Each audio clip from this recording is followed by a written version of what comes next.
rencananya pihak DRL juga akan melapor terkait pencemaran nama baik yang soal Silahkan dilaporkan. Kenapa? Karena jika memang laporannya sudah penistaan agama ini sudah pernah dilaporkan oleh Sunan Kalijaga, di mana terlapornya adalah tersangka DRL. Kenapa kok tidak jalan? Kok bisa-bisanya Aziz ingin melaporkan dokter soal penistaan agama? Sementara kalau Anda tahu, klien Anda itu sudah dilaporkan dengan bukti yang sangat-sangat jelas. Yuk, jadi ngaca aja dulu Aziz, ngeliat dulu nih kliennya seperti apa. Bukti sudah di tangannya Doktif, sertifikat yang dibuat oleh Kohani, ya itu sudah dicabut resmi oleh Kohani. Kohani sendiri yang membuat sertifikat mu'alaf pun sudah resmi membatalkan sertifikat tersebut. Ya, jadi Kohani juga bicara bahwa sebenarnya saudara tersangka DRL itu tidak pernah yang melakukan ibadah apapun yang berkaitan dengan ibadah Muslim.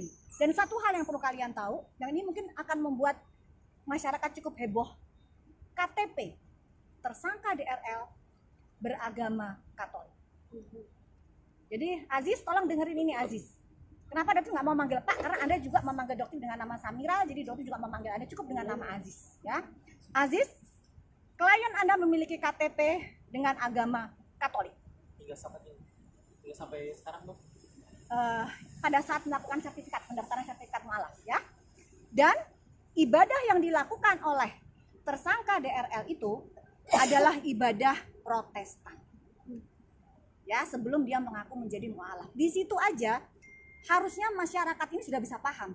Di Kristen sendiri nggak jelas Katolik atau Protestan. Silahkan diselidikin di KTP-nya. Ini mungkin akan menimbulkan pergesekan juga. Kenapa? Karena Pastor Gilbert ini kita ketahui beliau adalah seorang Protestan. Siapa yang tahu di sini? Pastor Gilbert, ya, Umoindong. Itu Protestan ya, Protestan. Tetapi di KTP-nya itu Katolik. Ini gimana sebenarnya?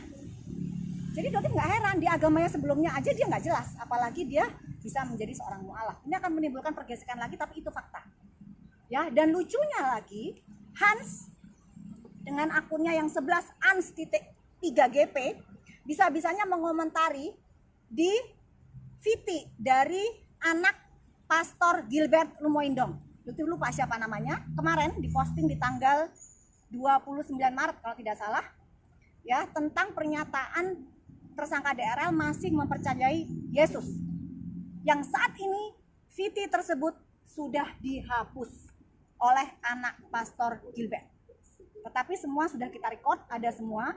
Dan di situ Hans, asisten dari tersangka DRL menjawab. Ya, menjawab bahwa Pastor setelah ini semua selesai, DRL dan DRE akan kembali ke gereja. Ya. Sobat Grit, tunggu dulu. Sebelum lanjut video ini, kamu bisa baca berita lengkapnya di website grit.id.